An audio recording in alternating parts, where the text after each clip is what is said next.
Jake McWhirter, Trevor Easter, 5 fish, a big bass of 678, a total weight today on Lake Tawakoni of 2673. You guys are going home with $37,500 because you got the guaranteed $25,000 for first place. You also got the $10,000 Skeeter bonus. You got the Garmin trolling motor bonus. You got the Atlas bonus. You got the Surelife bonus. You got both Fun and Sun bonuses. I think you only missed out on one bonus today. All Garmin's, because we run a 360 with our Garmin's. Yeah, so you guys really maximized everything you could on that bonus money.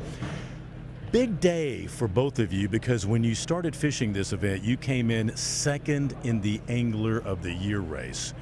We had talked previous to this tournament. You guys knew the only shot that you had at getting that Angler of the Year title was winning this event. So what did you do?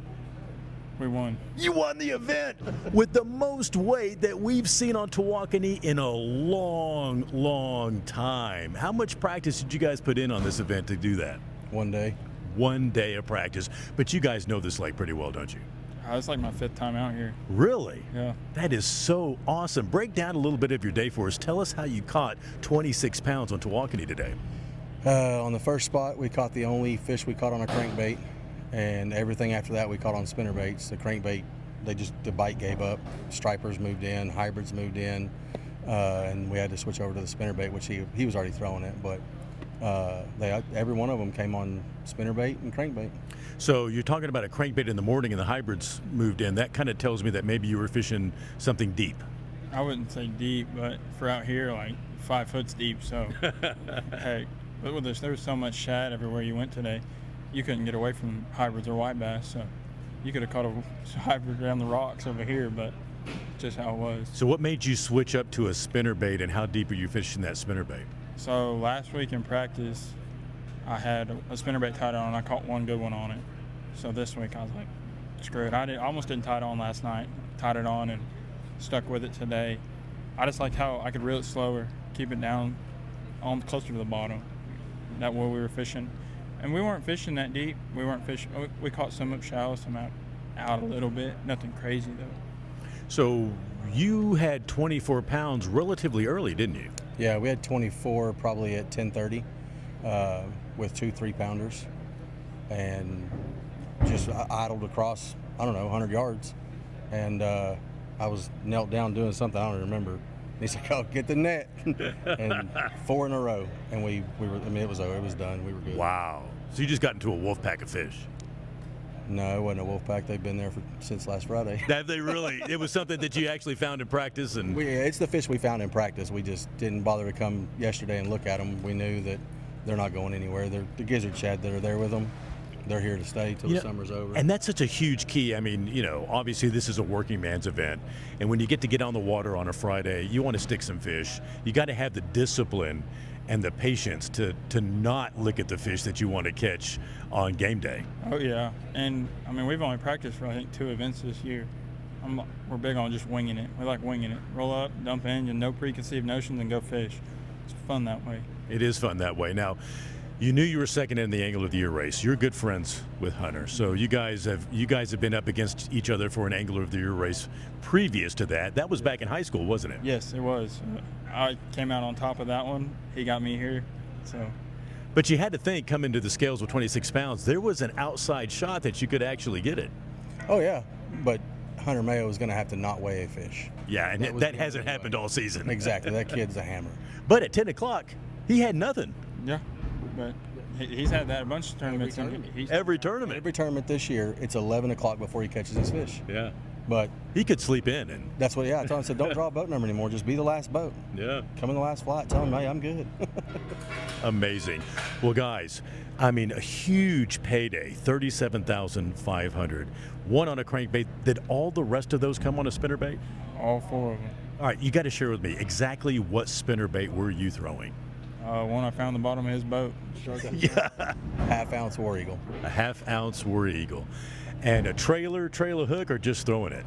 I had a trailer on it just to give it some weight, hold it up a little bit, reel a little slower. But. And slow rolling it as much as you could to get it down there, imitating a gizzard shad so those big bass would grab it. Oh yeah, we had some, like I caught one today, and we were sitting there, and all of a sudden this 5-inch gizzard shad comes floating up. He'd spit up one after I No way. hooked him. Yeah. Wow. And that gizzard shad bite, I mean, this is the time of year for that. I mean, when you can find bass feeding on big gizzard shad, you know you have the opportunity to catch 26 pounds. Majority of the tournaments that are won this time of year are Yeah. won because of a shad or the gizzard or the brim, Yeah. one or the other. And we had brim spawning too. We just couldn't catch the right fish around those. We would have weighed 15 pounds if we went and ran that pattern. We went and ran the gizzard pattern and Caught 26 pounds. 26 pounds, $37,500. Not only do you get the Skeeter bonus, but these guys got every single bonus Bass Champs has to offer except for one. We so appreciate you guys supporting our sponsors, and it pays off, doesn't it? Because you can walk home with a big payday. Absolutely. Absolutely. Wow. We were due. They were due, big win, big money. Let's talk to Hunter Mayo, second place in Angler of the Year. Hunter Mayo, tied for second place, goes home with over $7,000 because you also had big bass of the tournament. But there's even a bigger thing that you're going home with, which is the Angler of the Year title. Such huge bragging rights on any tournament trail, but really huge bragging rights on the Bass Champs tournament trail because you're fishing against some big sticks out there, aren't you? Yeah, they're the best there are in Texas. I mean, hands down. You go to any lake we go to, there's 30 plus dudes that can win on any given day at that lake, and it's fun to go out there and compete with them for sure. Now, Hunter, not only did you have a great finish today, we talked a little bit last night about your Angler of the Year status. You came into today in the lead, but how nerve-wracking was it when you got to the lake, when you came in to weigh in and you realized the guys in second place, one of them who is a close friend of yours, was leading the event with 26 pounds, and they were second in the Angler of the Year race. You must have been doing some really quick math in your head. Glad I caught them. Would have been bad if I didn't catch them. Yeah, I couldn't. I mean, I'm really happy for them. Hats off. You can't be mad at that. They smashed them. It was their day. I kind of thought I had it won. I really had a gut feeling that I might have won it, but I'll take second if they drop 20, almost 30 on us, you know. Well, you did win because you won the Angler of the Year race, and that's huge. And second place, I mean, on this tournament trail, on a lake that you really don't have a whole lot of experience on. No, I came here for TTO in the spring, and that was it. So I grinded hard for this one to practice. This was the hardest I practiced for any tournament, and I put, like, between all my practices, I probably put over 15, 16 hours on my outboard, just idling around, looking at stuff, just getting a feel for the lake. Just because I was nervous for this one. This was big fields for me, so it means a lot. And God definitely blessed me this season on a good season, and it was awesome. So awesome. I know you were telling me that yesterday in the Friday official practice, you did 7 hours of idling. Mm-hmm. You know, tell us, when you're idling around practicing for an event like this, where you know there's a lot on the line, what exactly are you looking for? Really, I was on this one, as bad as my practice had been going, I was really just looking for stuff that I could pull up and make one cast on. If I could find as many high percentage, just isolated things in a day and run that, I felt though I could get bit, you know what I mean, and it could be a better fish, just because they get overlooked a lot.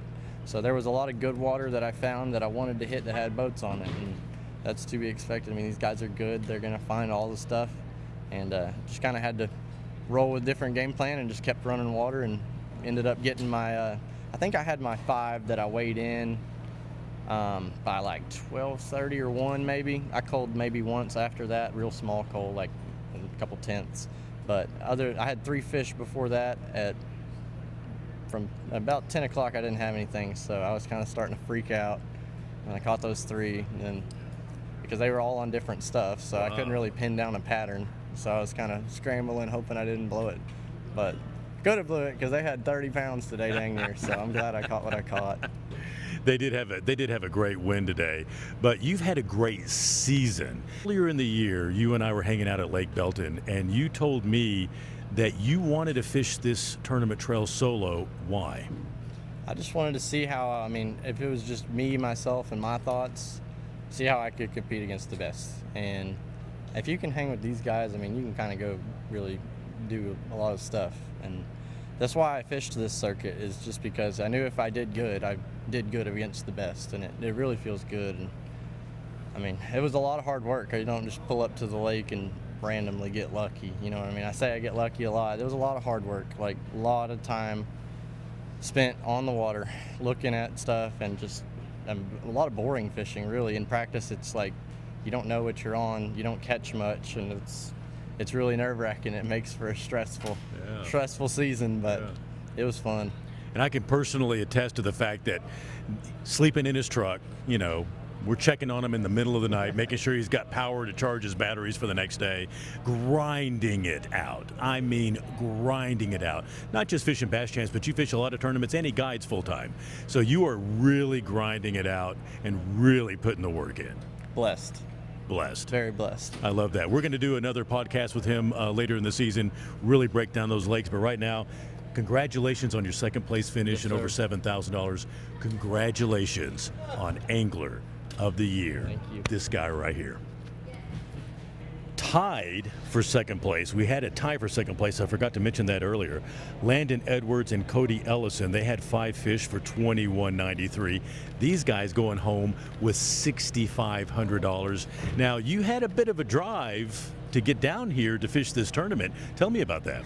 Yes, sir. We seen bass champs. We've always wanted to fish one, and there wasn't too much going on at home, so we decided we'd come down and take a swing with the best in Texas. And where are you from? Arkansas. Arkansas. And where are you from? Missouri. Missouri. So you guys drove all the way down here. Now, is this your first Bass Champs event to ever fish? Yes, the very first one. I'm sorry. We're talking about fishing the rest of them, maybe. Well, I think maybe next year I would fish the rest of them. I mean, you come down here on a lake that you basically have no experience on, and second place, bringing home some big cash, that makes that drive home a lot easier. Yes, sir, it does. It makes it a lot more enjoyable. I promise you that. Makes the whole family happy. Yes, sir, exactly right.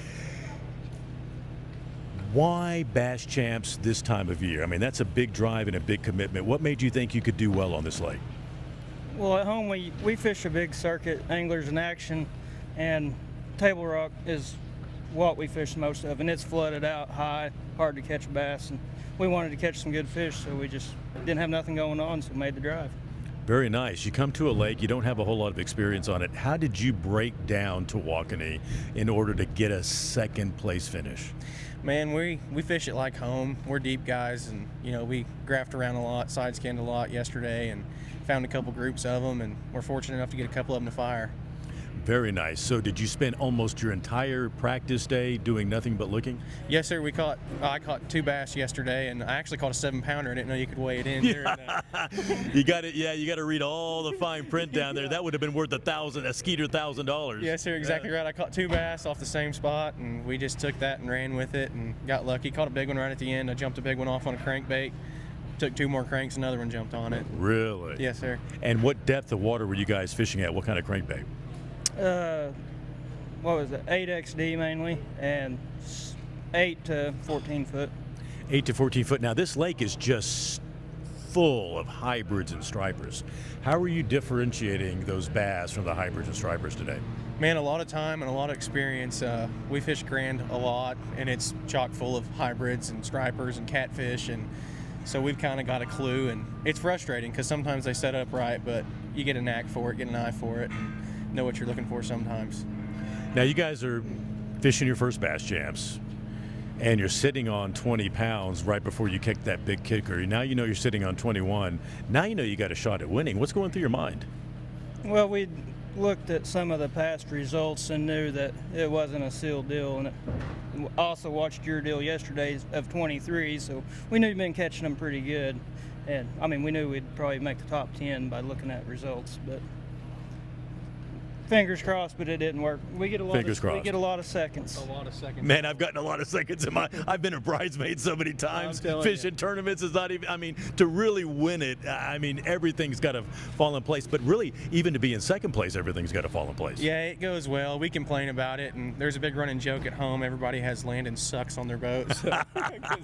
We're the second place kings, but hey, you can't complain. Money's money, and money's money. Yes, sir. And just a good time to go fishing. And really, competition in bass fishing is so fierce. There's so many good fishermen across the country.